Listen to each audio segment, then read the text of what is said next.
पढ़ा नहीं, फिर तो साल बेकार गई कि नहीं गई। पर हम कहा करते हैं कि उस बच्चे की तो साल बेकार जाएगी, हमारे तो करोड़ों वर्ष चले जाएंगे बेकार।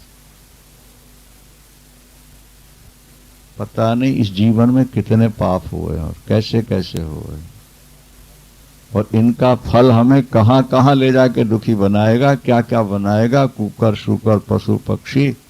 फिर हम भजन कैसे कर पाएंगे। और अगर इस जन्म में भजन कर लें तो जो इस जन्म में जान अनजान में पाप हो गए वो खत्म, और जो करोड़ों जन्मों के संचित हैं वो खत्म, प्रारब्ध में जो है भोग के खत्म, तीनों कर्मों से छुट्टी, सीधे अपने स्वरूप में अपने धाम में चले जाओ, कोई रोकने वाला नहीं होगा। इसलिए मित्र क्षेत्र धनागारो दार दायादि संपदा,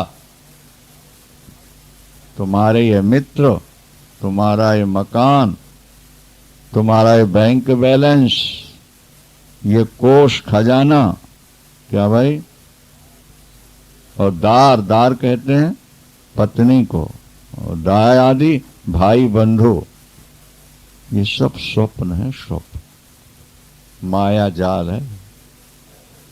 ये तुझे कुछ देने तेरे नहीं बने, ये तुझसे लूटने के लिए ही तेरे बने हुए। तुझे अगर कुछ मिल सकता है सही तो संतों से, गुरु से, क्या,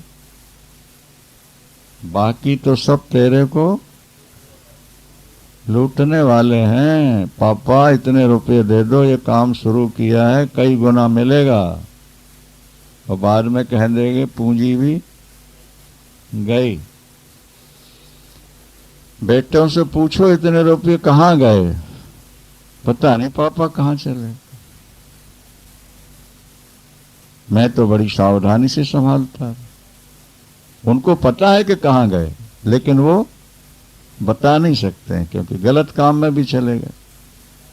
अष्टु वृंदावन स्वप्नो इंद्रजालवत पश्यो दिनानी त्रीणि पंचवा, उसको जीना है थोड़े दिन। और मित्र क्षेत्र धनागारो दार दायादि संपदा, बोले सब स्वप्न के हैं, स्वप्न के, तेरे नहीं हैं। इससे पहले भी तेरे बहुत बने, लेकिन सब तुझे छोड़ गए, और ये जो है ये भी कुछ दिन में छोड़ने वाले हैं। बूढ़ों का घर में कोई काम नहीं है बाबा, ये बूढ़े तो बेशरम होकर के घरों में पड़े रहते हैं।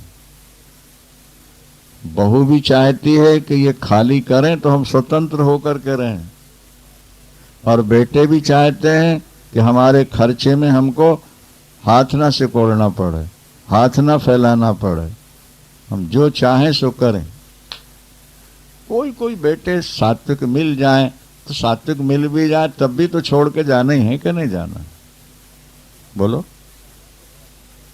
मन पछतई है अवसर बीते, सोर दुर्लभ तनु पाय, हरि पद भज करम बचन और हीते। ही माने हृदय से, सोर दुर्लभ तनु, ये शरीर देवताओं को भी जल्दी नहीं मिलता, याद रखना। ये शरीर देवताओं को भी जल्दी नहीं। सोर दुर्लभ तन पाय हरि पद भज कर्म बचन और हीते, मनसा वाचा कर्म, और नहीं तो मन पछतई है। लेकिन परिवार की समस्याएं और परिवार का प्यार ये नहीं छूट रहा, भगवान क्या करें। तो तुलसीदास अपने मन को समझा रहे हैं, हम और आप भी समझाने की कोशिश करें। सुत परिवार जान स्वार्थ रत, सुत परिवार जान स्वार्थ रत, और कर्ण नेह सब हीते, अंतः तो ही तजेंगे पामर तू न तजे, अब ही तेरे मन पछतई है। मरने के बाद तुम्हारी डेड बॉडी घर में रखेंगे, पूजा करेंगे, आरती उतारेंगे, क्या करेंगे बोलो? प्यार तो बहुत करते हैं तुमसे। रख लें, रोज सुबह उठ के मम्मी के दर्शन कर लिया करेंगे, रोज पापा के दर्शन करेंगे। अभी तो मम्मी कब आ रहे हो, पापा कब आ रहे हो, बाद में कहेंगे कि आ जाओ रख लें। सब झूठा व्यवहार है, झूठा प्यार है। सुर नर मुनि सबकी यह रीति और स्वार्थ लाग करें सब। स्वार्थ मीत सकल जग माही, क्या सपने उपहु परमारथ नहीं।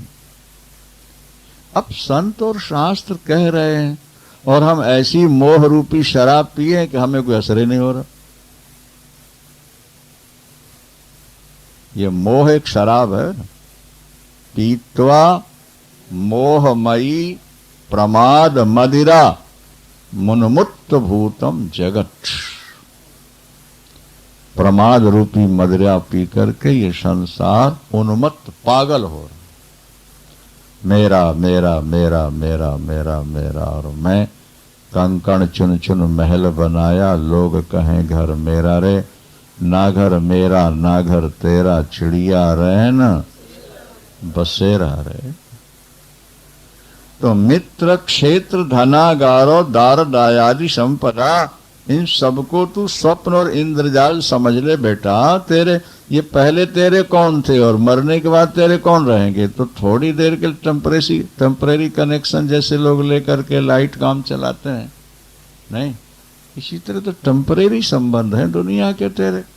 इनसे मन को हटा और अपने स्वरूप में स्थित क्या, जिसे तू स्थाई मान रहा है वो स्थाई नहीं है, क्षणिक है। यत्र यत्र यत्र यत्र भवे तृष्णा संसारम विद्धि तत्र वै, प्रौढ़ वैराग्य माश्रित बीत तृष्णा सुखी भवः। तू सुख के लिए लालायित हो रहा है, दौड़ रहा है, आकाश पाताल को एक करना चाहता है, 7 समुद्र पार करके जा रहा है। सुबह से शाम तक तेरी दौड़ है। नौकरी वाला नौकरी करके भी साइड बिजनेस करता है, ओवर टाइम करता है, नहीं, दुकानदार भी एक की जगह 2 करता है, किस लिए? सुखी होने। लेकिन सुख आज तक, हाँ भाई, इस विषय में हमारा अनुभव ज्यादा है, आपका कम है, क्योंकि 40 वर्ष हो गया कथा सुनाते और लगातार कथाएं होती हैं हर हफ्ते, आप सभी शिष्यों को पता है, ठीक है। और हर 7 दिन के बाद नए श्रोता मिलते हैं और हजारों मिलते हैं। और कथा प्रसंग में एक बात पूछने का स्वभाव ही बन गया है कि भाई, ईश्वर को छोड़कर, क्या आत्मनिष्ठा को छोड़कर संसार के व्यवहार में फंसा कोई सुखी हो गया और हाथ उठाए। 40 वर्ष में आज तक किसी ने हाथ नहीं उठाए। आज तक दुखिया नानक सब संसार, सोई सुखिया जिस नाम आठ। लेकिन हम ऐसी भेड़ चाल में चल रहे हैं महाराज, एक भेड़ कुएं में गिरी, सारी गिर जाएंगी मजे की। बस दुनिया की अंधी दौड़ में हम भी उनके साथ मिल चुके हैं, क्योंकि इतने लोग दौड़े जा रहे हैं तो कुछ तो होगा। रोजी अंधी दौड़ है, इतने लोग जा रहे हैं तो कुछ तो मिलेगा, तब तो लोग दौड़ रहे हैं। पर पूछो तो कोई बताए कि हमें पूर्णानंद मिला, अखंडानंद मिला, अनंत शांति मिली, अखंड शांति मिली, कोई एक तो कह दे। कोई तन से दुखी, कोई मन से दुखी, कोई धन से दुखी, कोई औलाद से दुखी, नहीं, कोई बिछड़े प्यार से दुखी। बोले थोड़े थोड़े सब दुखी, सुखी राम का दास। सब। और जिन्होंने दुनिया को छोड़ दिया, दुनिया को छोड़ने का मतलब जाओगे कहाँ दुनिया छोड़ के? दुनिया की आशा छोड़ दी, तृष्णा छोड़ दी, दुनिया के से कुछ पाने की इच्छा छोड़ दी, वो कभी कह ही नहीं सकता कि मैं बहुत दुखी हूं। अगर कहता है तो इसका मतलब उसने ऊपर से छोड़ा है, अंदर से अभी संसार को चाहता है। श्लोक क्या कह रहा है देखो, ज्यादा लंबी व्याख्या नहीं कर पाएंगे। यत्र यत्र भवेत् तृष्णा संसारम विधि तत्र वै। पहले तो कहा कि वासना एवं संसार हो, वासना, और अब यहां कहते हैं तृष्णा। ईमानदारी की कमाई से जितना प्राप्त हुआ है उससे अधिक पाने की इच्छा का नाम तृष्णा,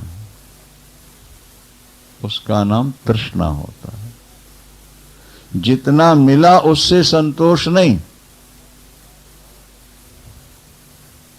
अभी और मिले, ज्यादा मिले, हम नगर सेठ बन जाएं, हमारी कोठी सबसे बढ़िया हो, हमारी कार विदेशी हो, क्या क्या स्वप्न के महल तैयार करते रहते हैं लोग। नहीं, बोले ये जो तेरी तृष्णा है यही तेरा संसार। यत्र यत्र भवेत् तृष्णा संसारम विद्धि तत्र वै। संसारम विद्धि तत्र वै। जहां जहां जितनी तृष्णा बढ़ती गई उतना तेरा संसार बड़ा होता चला गया। तृष्णा की पूर्ति पदार्थों से होगी, अब पदार्थों में जाओगे तृष्णा पूरी नहीं होगी, बढ़ते जाओगे बढ़ते जाओगे। जो लोग इस देश से विदेश में गए, कैसेटें सुनी, शिष्य बन गए, बार बार फोन करते हैं, गुरुदेव सभी संत आ रहे हैं, आप भी आ जाइए। तुम क्यों बुलाते हो? इतना पैसा तुमने कमा लिया। बोले गुरुजी शांति नहीं। क्या शांति नहीं? बच्चे आउट ऑफ कंट्रोल हो चुके हैं, पैसा को चबाएंगे क्या? बाप कह रहा है कि बेटी तू उसके साथ शादी मत कर, वो कहती उसी के साथ करनी। पिता कहता बेटे से, बेटा उस लड़की के साथ शादी मत कर, वो उसी से करना है मेरे। बेटा शराब मत पी, बोले मैं छोड़ ही नहीं सकता। मतलब परिवार के लोग अपने मन का कर रहे हैं और हम फिर भी उनका पीछा नहीं छोड़ रहे। ये हमारी एक बड़ी समस्या है ना। क्या जितना तुझे ईमानदारी से मिल रहा है, चाहे धन मिल रहा हो चाहे भोग मिल रहा हो, उसी में तू संतुष्ट हो जा, उससे ज्यादा पाने की तृष्णा मत कर, क्योंकि वो तो तुझे मिलने वाले नहीं हैं। वो तो तभी मिलेंगे जब तेरे प्रारब्ध में होगा। तेरे चिंतन से या दौड़ने से वो नहीं मिलेंगे, भाग्य में लिखा होगा तब मिलेंगे। तो तृष्णा काय को पैदा करता है? यत्र यत्र भवे तृष्णा संसारा विद्धि तत्र वै। वही संसार है जहां तृष्णा है। प्रौढ़ वैराग्य माश्रित्य। प्रौढ़ वैराग्य, क्या? प्रौढ़, प्रबल वैराग्य।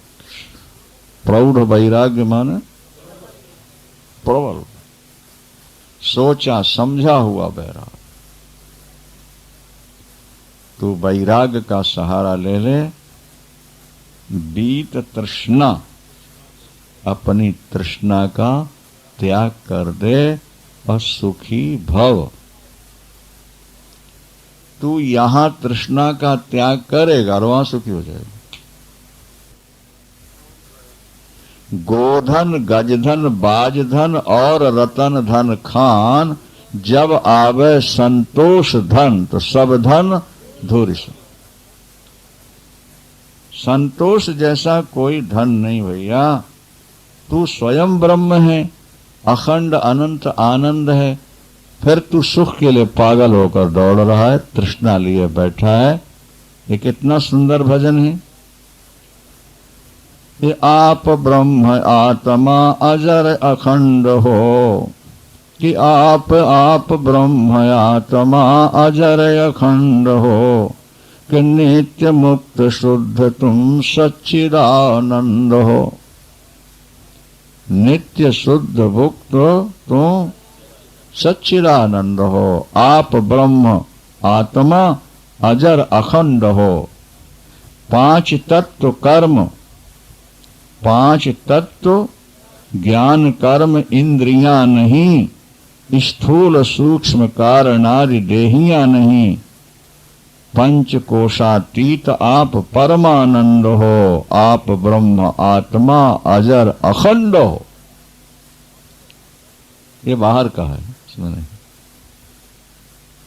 ये कि आप ब्रह्म आत्मा अजर अखंड हो, आप ब्रह्म आत्मा अजर अखंड हो, कि नित्य शुद्ध बुद्ध, कि नित्य मुक्त शुद्ध सच्चिदानंद हो। आप ब्रह्म आत्मा अजर अखंड हो। ये पांच तत्व ज्ञान कर्म इंद्रियां नहीं, ये पांच कर्म ज्ञान कर, पांच तत्व ज्ञान कर्म इंद्रियां नहीं, स्थूल सूक्ष्म कारणादि देहियां नहीं, पंचकोशातीत आप, पंचकोशातीत आप परमानंद हो। आप ब्रह्म आत्मा अजर अखंड हो। आप ब्रह्म आत्मा अजर अखंड हो। मन बुद्धि चित्त अहंकार आदि तुम नहीं, मन बुद्धि चित्त अहंकार आदि तुम नहीं। और परतंत्र जीव बद्ध व्यष्टि रूप तुम नहीं, परतंत्र जीव बद्ध व्यष्टि रूप तुम नहीं, समष्टि रूप व्याप्त चिदानंद घन हो। समष्टि रूप व्याप सच्चिदानंद घन हो। आप ब्रह्म आत्मा अजर अखंड हो। समष्टि रूप व्याप्त चिदानंद घन हो। शोक मोह, शोक मोह दुख सुख आपके नहीं, शोक मोह दुख सुख आपके नहीं। जन्मा जन्म देह धर्म आपके नहीं, जन्मा जन्म देह धर्म। अविनाशी रूप आप अमृतानंद हो, अविनाशी रूप आप अमृतानंद हो। आप ब्रह्म आत्मा अजर अखंड हो। संसार मन प्रति, संसार मन प्रकृति, माया सत्य कुछ नहीं। संसार मन प्रकृति माया सत्य कुछ नहीं। परिपूर्ण एक ब्रह्म सत्य अन्य कुछ नहीं। अनुभव गम्य, अनुभव गम्य सोई अनुभवानंद हो। आप ब्रह्म आत्मा अखंड अजर अमर हो। सच्चिदानंद भगवान सर्वाधार निर्विकार, सर्वाधार निर्विकार जगदाधार हो। गो अतीत गुणातीत ओंकार हो। आप ब्रह्म आत्मा अजर अखंड हो। आप ब्रह्म आत्मा। कहते हैं वेद, कहते हैं वेद, कहते हैं वेद ब्रह्म ज्ञान की इति नहीं। कहते हैं वेद ब्रह्म ज्ञान की इति नहीं। आदि अंत का पता कहीं नहीं नहीं। परम सत्य, परम सत्य सुंदरम शिवानंद हो। आप ब्रह्म आत्मा, आप ब्रह्म आत्मा अजर अखंड हो। काल हूं के काल तुम, क्या तुम्हें काल क्या खाएगा? अरे काल हूं के काल तुम महाकाल हो, काल हूं के काल तुम, और ब्रह्म केवल स्वरूप तुम विशाल हो, ब्रह्म केवल स्वरूप हो तुम विशाल हो, अमृत स्वरूप आप सत्यानंद हो, आप ब्रह्म आत्मा अजर अखंड हो, ये आप ब्रह्म आत्मा अजर अखंड हो, सच्चिदानंद। अपने स्वरूप को पहचानो, अपने स्वरूप में स्थित हो जाओगे तो क्षुद्रता मिट जाएगी। चित्त में जो संकीर्णता है, क्षुद्रता है, हम अपने को परिच्छिन्न छोटा सा माने हुए जो अनादिकाल से चले आ रहे हैं, गुरु की यही महिमा है कि वो तुम्हें व्यष्टि से समष्टि बनाता है, वो परिच्छिन्न से अपरिच्छिन्न बनाता है, वो जीव धर्म से उठाकर ब्रह्म स्वरूप बना देता है। सच तृष्णा मात्र को बंध तन्नाशो मोक्ष उच्यते, भावा संसक्ति मात्रेण प्राप्ति तुष्टिर मुहुर्मुहुः।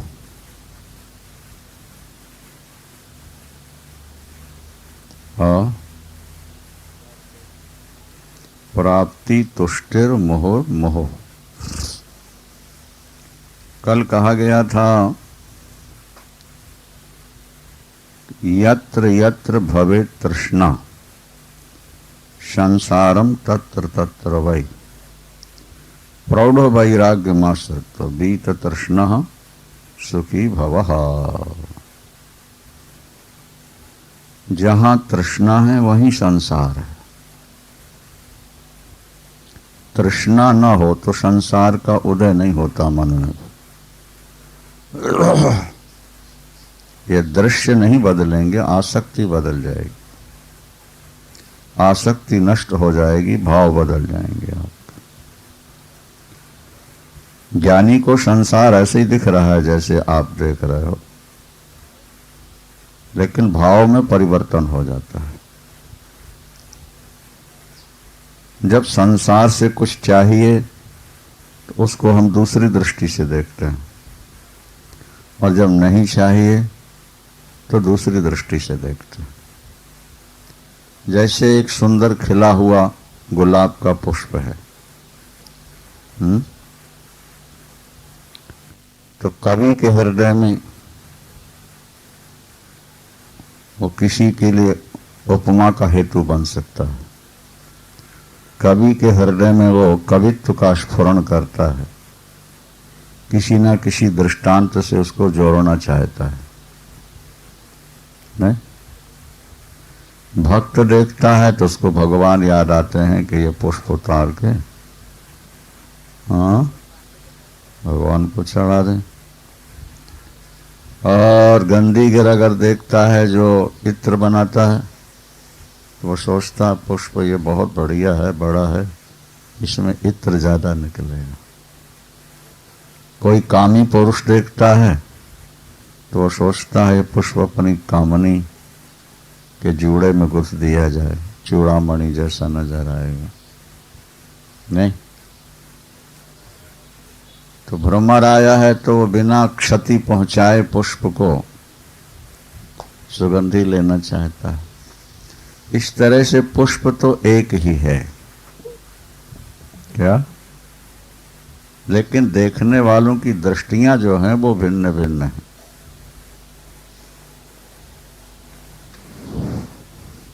देखने वालों की दृष्टियां भिन्न भिन्न। ये संसार भी कुछ ऐसा ही है।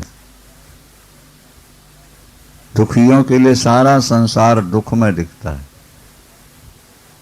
और सुखियों के लिए सारा संसार सुख में नजर आता है।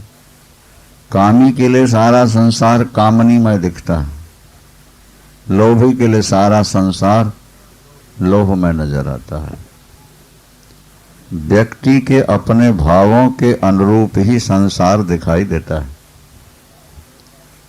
संसार कैसा है बोले, देखने वाले ने जैसा सोचा है वैसे ही। अब ब्रह्मज्ञानी के लिए माया मात्र है, कामी के लिए कामना की पूर्ति का एक माध्यम है। क्या? अज्ञानी के लिए ये संसार दुख में नजर आता है, विभिन्नताएं नजर आती हैं। नास्तिक इस संसार को नित्य मानता है। वो कहता है कि संसार हमारे लिए बना है, हम अपनी खोज के द्वारा जितना सुख ले सकें इस संसार से ले लें। तो ये दृष्टि का ही भेद है। जैसी दृष्टि है वैसी सृष्टि है। इससे पहले कहा गया कि ये संसार स्वप्न और इंद्रजाल के समान है। दिनानी त्रीणि पंचवा, 10 दिन की जिंदगी है और समय जाते पता नहीं लगता। अभी अभी ऐसा लगता शादी हुई थी और शादी हुए 50 साल हो रहा, और ये 50 साल कैसे निकल गए बातों बातों में। 30 साल 35 साल कैसे निकल गए पता नहीं लगता। दिनमपि रजनी सायं प्रातः शिशिर वसंत पुनरायाता। दिन उदय हुआ 12 घंटे में फिर रात आ गई, 12 घंटे में फिर दिन आ गए। प्रभात काल हुआ 6 घंटे में दोपहर हो गई, 6 घंटे बाद सायंकाल हो गया। नहीं, दिनमपि रजनी सायं प्रातः और शिशिर बसंत पुनरायाता। वर्षा आ गई, सर्दी आई, गर्मी आ गई। कितनी गर्मियां, कितनी सर्दियां, कितनी बरसातें तुमने देख ली, और ये बात बात में निकल रहे हैं। वर्ष कब बीत जाता है पता नहीं लगता, क्योंकि मनुष्य का चिंतन अर्थ और काम है। तो अर्थ और काम में वो इस प्रकार डूबा हुआ है, उसे समय का भान नहीं हो पाता है। वृंदावन नहीं, कालः क्रीडति गच्छत्यायु, काल खेल रहा है, आयु जा रही है, मौत निकट आ गई है। तदपि न मुंचत्याशा पायु, फिर भी इसकी आशा तृष्णा खत्म नहीं हो रही। क्या? चूहा बड़े चाव से चावल खा रहा था, खुश हो रहा था देख कर कि यहाँ चावल बहुत हैं, कई दिनों तक मेरी तृप्ति होती रहे, इस घर में आकर मैं सुखी हो गया क्योंकि यहाँ अनाज बहुत है। ऐसा सोचकर जब वो चावल खा रहा था, तभी पीछे से बिल्ली ने झपाटा मारा और मुंह में दबा लिया और अपने तीखों दांतों से उसके हड्डियां भी चूर कर खत्म। तो वो तो ये देख रहा था कि इस कमरे में अनाज बहुत है, नहीं, और कच्चा मकान है तो बिल की भी बड़ी सुविधा है। अब तो मेरी जिंदगी यहाँ आराम से कट जाएगी, मैं सुखी रहूंगा। बीच में बिल्ली उठा ले। मनुष्य अपने प्लान बनाता रहता है, नहीं, और बीच ही में मौत आके उठा ले जाती है। मौत को याद रखो। दिनानी त्रीणि पंचवा, 3 दिन जीना है, 5 दिन जीना है, कि 2 साल जीना है, कि 4 साल जीना है, और वो साल भी बातों बातों में निकल जाते हैं। हमें आपको 80 सन भी याद है, और 90 भी याद है, और 2000 भी याद है, और 2001 भी आ गया, और अब दूसरा शुरू होने वाला। ये तो आ रहे हैं और और काल हमारी आयु रूपी जड़ों को काटता जा रहा है। वो दृष्टांत आपने सुना होगा। एक व्यक्ति जंगल में घूम रहा था, एक हाथी अचानक दौड़ पड़ा मारने के लिए उसको, तो वो भागा।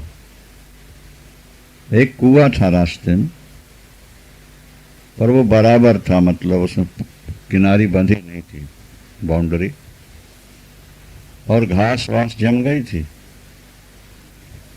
तो ऐसा नहीं लगा कि कुआं है, ये समझ करके कि कोई खेत है ना। जैसे पैर रखा उसने, नीचे गया। मजे की बात यह कि जैसे नीचे गिरा, वहां एक पेड़ लगा हुआ था। कुएं के अंदर पीपल के, गुलर के या बट के पेड़ कभी कभी जम जाते हैं ना, ईंटों के बीच में, तो पेड़ निकल, अच्छा उसकी जड़ निकल के और ऐसे गोलाकार होकर दूसरी साइड में जाके चिपक गई थी। बीच में थोड़ा सा होल हो गया। अब जब वो ऊपर से गिरा, उसके दोनों पैर उसमें फंस गए। किसमें? जड़ में। वो उल्टा लटक गया। उल्टा लटका तो नीचे देखा कुआं सूखा था, वहां एक सांप बैठा हुआ विशाल, और फण उठा के बार बार ऊपर देख रहा है और जीव लपलपा रहा है। गिरता है तो सांप खाता है, बाहर निकलता है तो हाथी आ चुका है, वो भी सूंड हिला रहा है। हाँ, चलो लटके रहे इसमें। तो देखा उस जड़ को दो चूहे काट रहे थे, एक सफेद दूसरा काला। दोनों साइड से एक एक चूहा उस जड़ को काट रहा है। देखो कैसी विषम परिस्थिति है उसके लिए। कल्पना करो,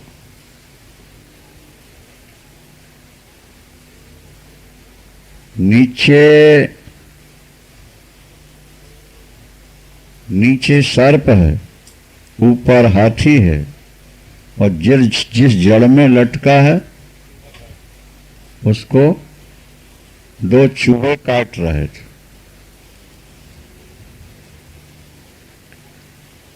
लेकिन मजे की बात ये सुनो कि जब वो लटका ना, गिरा ऊपर से, तो वहां लगी थी मधु, शहद, मधुमक्खी का छज्जा था। उसमें कोई घास चुभ गई, ठोकर सी लगी, तो उससे एक एक बूंद शहद 1 मिनट 2 मिनट बाद गिरने लगी, और वो सीधे उसके मुख पर आके पड़ती। हाँ, अब उस लटके हुए व्यक्ति ने देखा कि शहद सीधे मेरे मुख पर आ रही है, तो उसने अपना मुंह खोल लिया। हाँ, मुंह को खोल लिया और उसी तरफ देखता रहता है, मधु की तरफ। और जब मधु गिरती है तो चाट लेता है, फिर मुंह खोलता है, मधु गिरती है मुख में, फिर चाट लेता है। वो हाथी को भूल गया, वो सर्प को भूल गया, वो काटने वाले चूहों को भूल गया। क्या समझे? केवल मधु के चक्कर में, मधु के स्वाद ने सब बुला दिया। और थोड़े समय बाद ये हुआ कि वो चूहों ने जड़ काट दी, नीचे जाकर गिरा और खत्म हो। मनुष्य का यही जीवन है, ये संसार ही वन है। क्या? काल ही हाथी है, मौत ही सर्प है, और घर गृहस्थी रूपी अंधा कुआं है। व्यक्ति उल्टा ही तो लटका हुआ है, माता के गर्भ में भी उल्टा ही लटका रहा है, संसार कूप में भी उल्टा ही चल रहा है। और दिन और रात ये दो चूहे हैं, सफेद और काले, जो आयु रूपी जड़ को काट रहे हैं। लेकिन विषयों का जो थोड़ा थोड़ा बीच में स्वाद मिल रहा है वो शहद के समान है। उस स्वाद को पा करके ये जीव सब कुछ भूला बैठा है।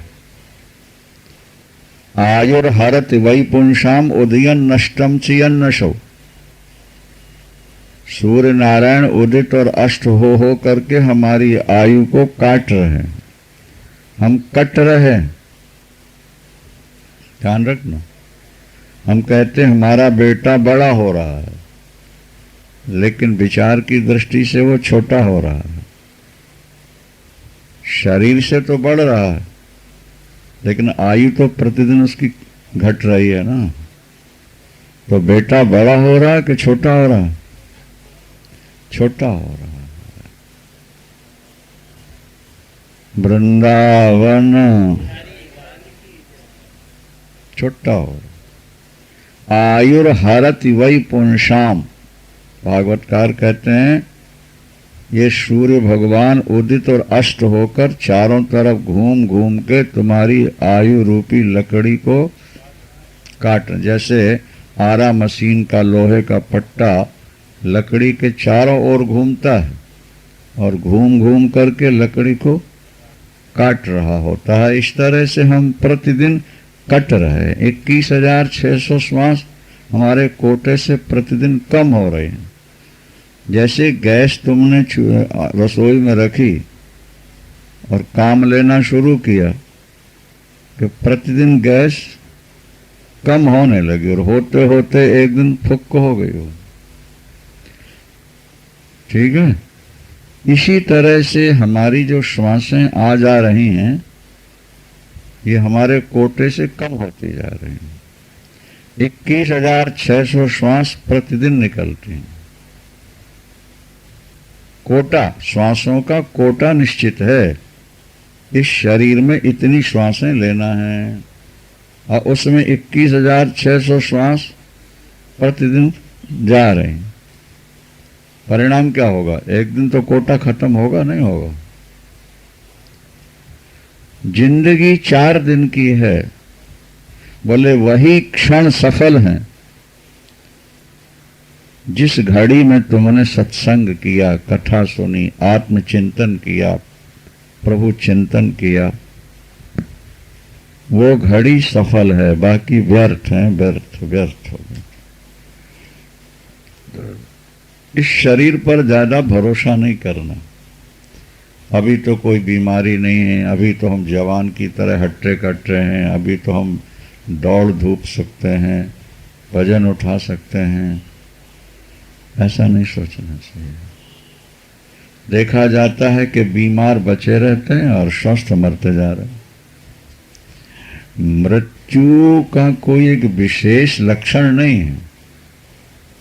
मृत्यु कभी भी किसी की भी हो सकती है। एक बच्चा स्कूल जा रहा, पीछे से जरा सी टक्कर लगी, साइकिल से गिरा, संघातक चोट सिर में खत्म हो गया।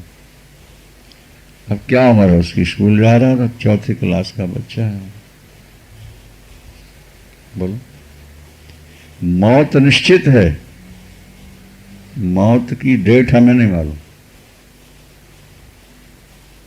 मौत बिल्कुल निश्चित है। जिसने जन्म लिया है उसको मरना पड़ेगा। इसका नाम मृत्युलोक है, इसको छोड़ के जाना है।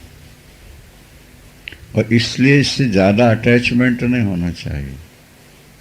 हमने एक दिन दृष्टांत दिया था कि सरकारी बड़े ऑफिसर 2.5-3 वर्ष में उनका तबादला हो जाता है प्राय, ठीक है, और उनको बढ़िया कोठियां मिलती हैं, बंगले मिलते हैं रहना। वो उन बंगलों में रहते हैं, लेकिन उस बंगले से अटैचमेंट नहीं रखते हो, प्यार नहीं करते। क्यों? 2.5-3 साल बाद बदल देने। और इसलिए जब वो छोड़ते हैं तो ज्यादा उनको तकलीफ नहीं होती। उनको पता है कि यहाँ छूटेगा तो आगे मिलना है, और हर 2.5-3 साल में छोड़ना है नहीं। रोए तो कहाँ तक रोए? एक बंगले के छोड़ने का दुख रोता रहे 2, 2.5, 3 साल तक, जब वो खत्म हुआ तो फिर दूसरे बंगले से भी खाली करो, फिर रोना शुरू करो, तो सारी जिंदगी रोते रोते नहीं बीत जाएगी तुम्हारी। प्रातः काल जो भोजन बनाया जाता है गर्मी के दिनों में, शाम तक वो सड़ जाता है। यच्च प्रातः संस्कृतम चान्नम सायं तच्च विनश्यति, और तदीय रस संपुष्टे काय का नाम नित्यता। भोजन सुबह बनाया गर्मी में, फ्रिज में नहीं रखा, ऐसे रखा था, शाम तक वो सड़ गए। जिसकी नींव कमजोर है वो दीवार कब तक खड़ी होगी। अनाज के रस से ही शरीर बनता है, चलता है। तो जब अनाज की जिंदगी 12 घंटे की भी नहीं है, सुबह बना और शाम को सड़ गया, तो उसके रस से ही शरीर का पोषण हो रहा है। ये कब तक चलेगा? ये भी तो सड़ने वाला है, गलने वाला है, मिटने वाला है। इसलिए इसको ज्यादा महत्व नहीं दो। संसार और शरीर, इसको ज्यादा महत्व न देना ही तुम्हारी सावधानी है और तुम्हारी सफलता है। क्या भाई? जिंदगी भगवान ने दी है तो अच्छे काम करो।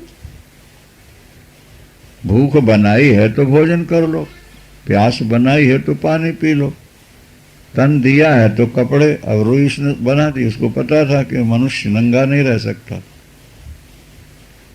क्या समझे आप? तो उसने रुई बना दी। तो सर्दियों में ये इसको गर्मी चाहिए, गर्म कपड़े चाहिए, तो भेड़ के बालों में गर्मी पैदा कर दी और भेड़ के बाल लंबे कर दिए और हर 3-6 महीने में बढ़ते जाओ। और कपास उसी ने बना दिया। कपास मनुष्य ने बनाया कि ईश्वर ने बनाया? देखो हमारी ईश्वर को कितनी चिंता है। हमारे जीवन में जो जो उपयोगी वस्तुएं हैं सब उसने बना रखा। अब देखो गेहूं का, चने का एक दाना मिट्टी में डालते हैं तो एक के बदले एक ही निकलना चाहिए ना। हाँ, और एक के बदले 50-100 निकल आते हैं। क्यों? अगर एक ही निकलेगा तो बीज ही खत्म हो जाएगा, लोग खा के खत्म कर देंगे। नहीं समझे आप बात? माता के दूध उतना ही निकलता है जितने से बच्चे का पेट भर जाए, लेकिन गाय भैंस के उतना दूध निकलता है कि बच्चे के पेट भरने के बाद भी मालिक को बच जाए, क्योंकि मनुष्य को दूध की जरूरत है। बंदरिया के उतना ही दूध होता है जितना उसका बच्चा पी के पेट भर ले। समझ रहे हो बात को? नहीं। लेकिन गाय भैंस का दूध बच्चे के पेट से ज्यादा है। मान लो गाय के 20 लीटर दूध 18 लीटर है, तो उसका बच्चा इतना तो पी नहीं सकता। तो फिर इतना क्यों दिया? बोले इसलिए कि दूध की मनुष्य को जरूरत है, इसके अंदर प्रोटीन है, क्या शरीर के लिए जरूरी है। तो भगवान ने वही बना दिया। तन ढकना है मनुष्य का, शरीर वैसे नहीं रह सकता। अब देखो, एक दिन हम सोच रहे थे कि मनुष्य स्वेटर बना सकता है, शाल बना लेता है, कोट बनवा लेता है, पहन लेता है, तो मनुष्य की शरीर में बाल नहीं है। लेकिन जानवर नहीं कर सकता, तो भगवान ने उसकी चमड़ी मोटी बनाई और ऊपर बाल बना दिए ताकि परमानेंट अपने ये स्वेटर पहने रहे। नहीं समझे? और फिर वो ऐसे बनाए कि गर्मी में हवा लगती है, पसीना आया तो बड़ा ठंडे ठंडे लगते हैं उनको। नेचुरल एयर कंडीशन उन्हें प्राप्त हो जाता है। और जब गर्मी आएगी तो उनकी चमड़ी की रक्षा होती चली जाएगी। तो ईश्वर ने तो हमें सब कुछ दिया, नहीं बुद्धि दी कि तुम भगवान को पहचान लो।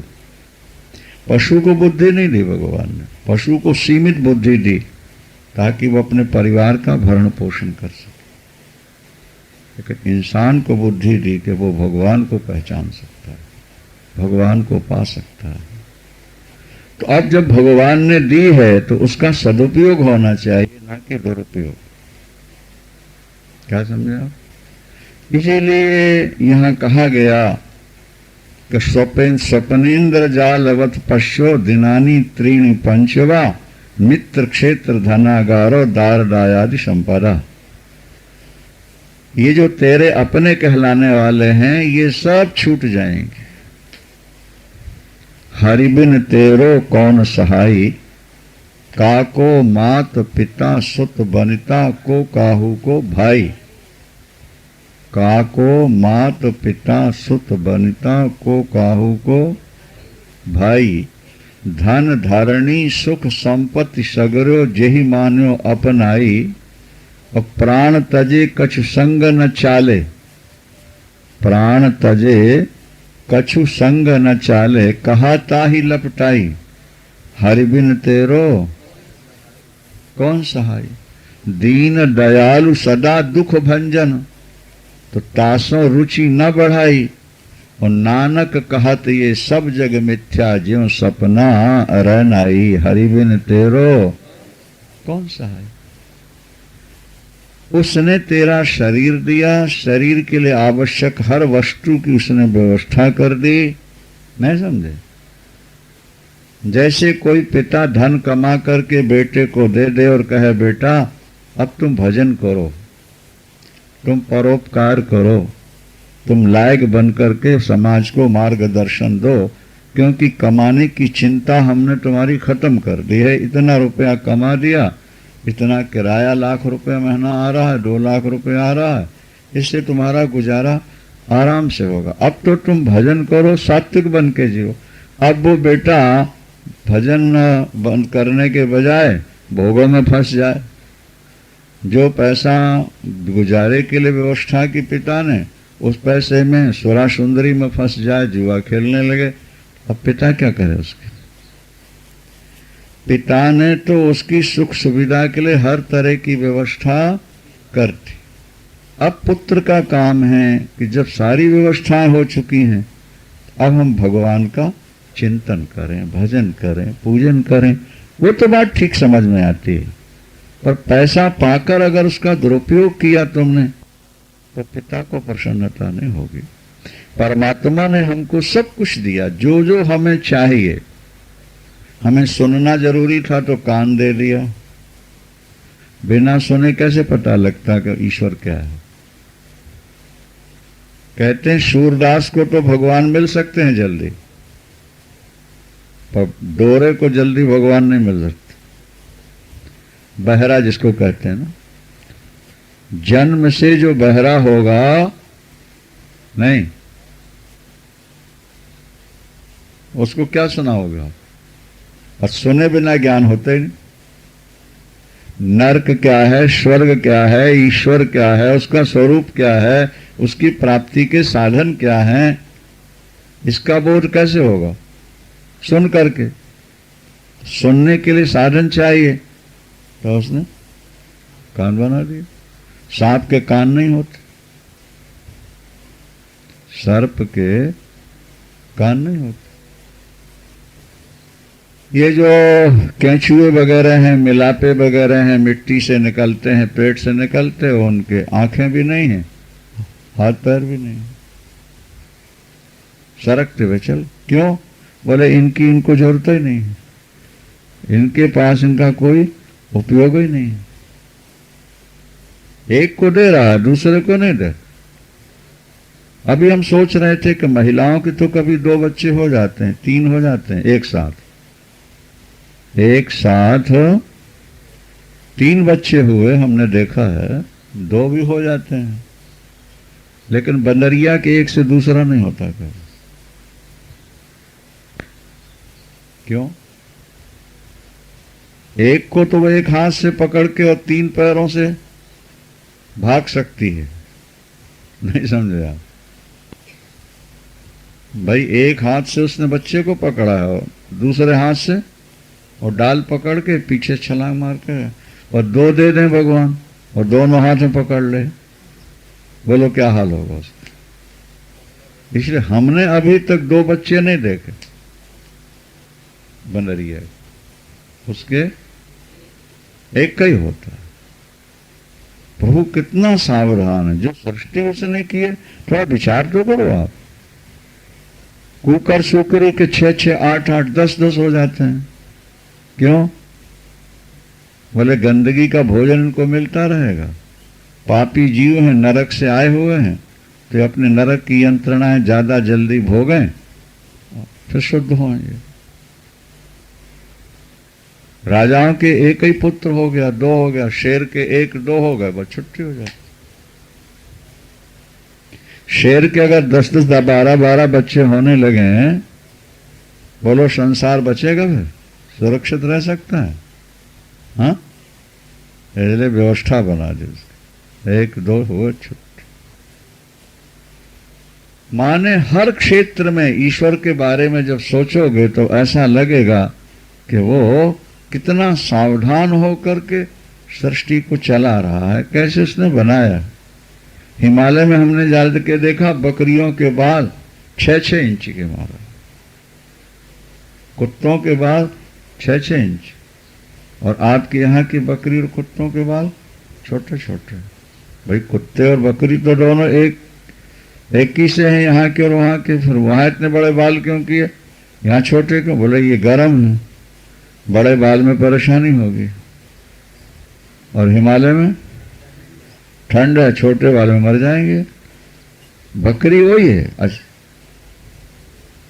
एक बकरी यहाँ है और दूसरी बकरी हिमालय में है, एक कुत्ता यहाँ है और दूसरा कुत्ता हिमालय में। हिमालय के कुत्ते के बाल इतना, विदेशी कुत्ते जो लोग लाते हैं उनके बाल बड़े होते हैं, क्योंकि वहां सर्दी ज्यादा पड़ती है, और अपने यहाँ के छोटे बाल होते हैं। अच्छा, एक बात और देखो, भैंस का जब बच्चा होता है ना, कट्टा कट्टी आप लोग कहते हो, हमारे यहाँ पड़ा पड़ी कहते हैं, नहीं, तो उसके बाल ज्यादा होते हैं। गौर से देखो, जब भैंस या भैंसा बड़ा हो जाए बाल झड़ जाते हैं। देखो, विचार करो, बड़े भैंसा के कट्टे के बाल क्यों झड़ गए? बोले चमड़ी इतनी मोटी हो गई है, अब इतनी शक्ति आ गई है कि ये गर्मी सर्दी सह सकती है। नहीं, ज्यादा बाल रहेंगे तो तकलीफ होगी। और छोटे बच्चे जब पैदा हुए उनके सघन बाल होते हैं, ज्यादा बाल होते हैं। क्यों? बोले चमड़ी इनकी मुलायम है, अभी ये सर्दी सह नहीं सकते, इसलिए सर्दी गर्मी का असर ना हो इतना बता बाल हो। जैसे ही बच्चे बड़े होने लगे उनके बाल झड़ना। वाह रे भगवान, तेरी लीला तू ही जानता है। सच्चिदानंद।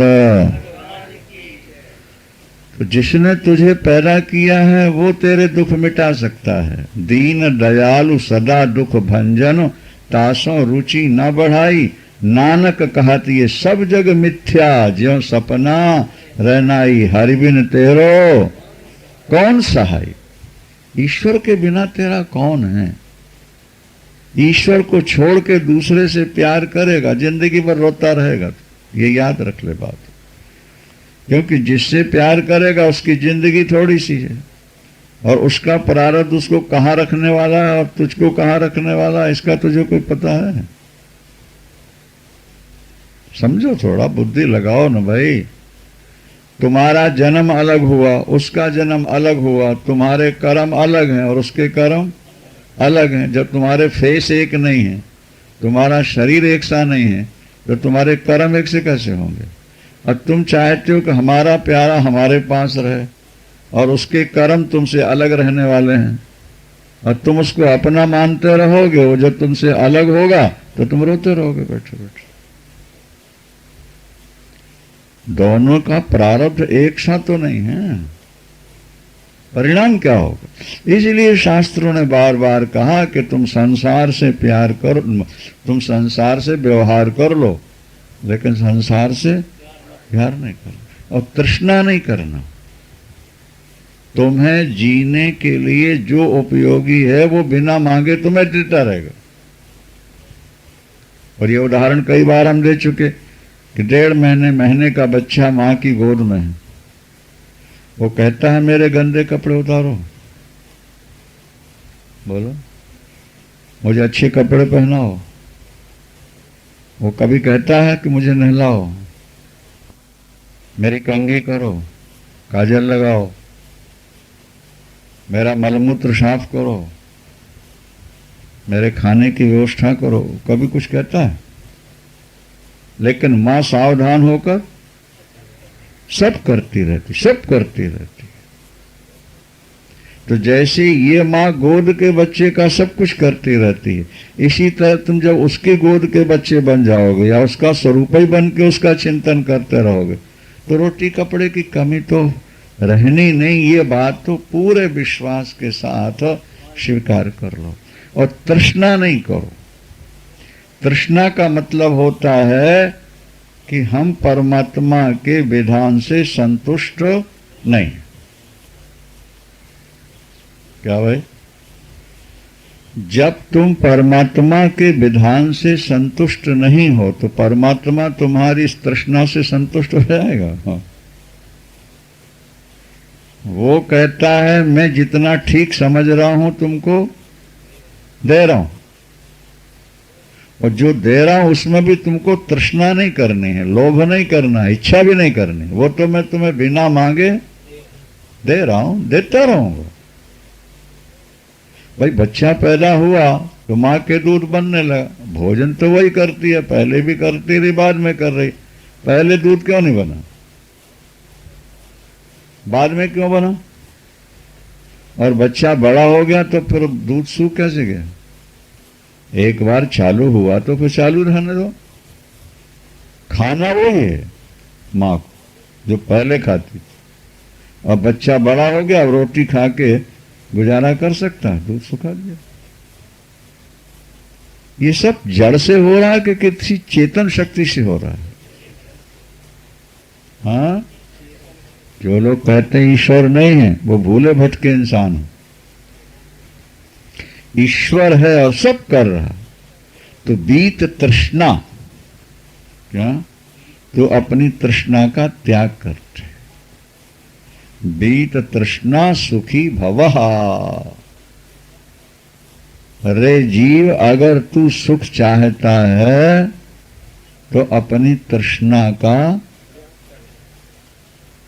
तृष्णा माने तृषा, तृषा माने प्यास, क्षुधा और तृषा शब्द है ना। क्षुधा माने भूख और तृषा माने प्यास। तो जैसे तृषा वैसे तृष्णा। जैसे प्यासे को पानी पीने की इच्छा हो प्रबल और पानी मिले नहीं तो वो शांति से बैठेगा? बोलो भाई। इसी तरह तुम्हारे अंदर धन पाने की तृष्णा है और धन मिल नहीं रहा तो शांति से बैठोगे?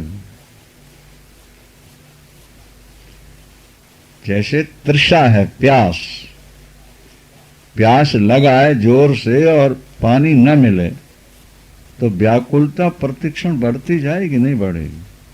और प्यास लगी नहीं, पानी की भी याद नहीं है, व्याकुलता भी नहीं, शांति है।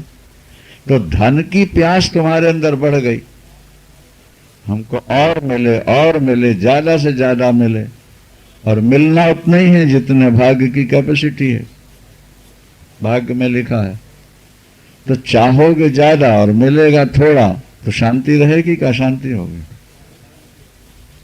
प्यास भयानक है। 4 गिलास पानी हम पी सकते हैं, 3 गिलास पी सकते हैं, कई दिनों से पानी नहीं मिला, तड़फ रहे, और पानी मिला आधी गिलास, तृष्णा बनी रही। तो आधी गिलास पानी पी के जी तो सकोगे लेकिन सुख से बैठ नहीं सकोगे। और मिले और मिले और मिले नहीं।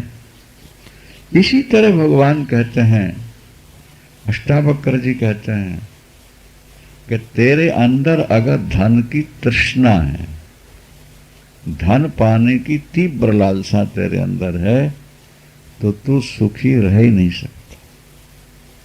ये जो बड़ी बड़ी फैक्ट्रियां लोग बना रहे हैं, खोल रहे हैं, क्या 10-10 हजार करोड़ की एक एक फैक्ट्री, ये लोग सुख से रहते हैं? नहीं, अशांति।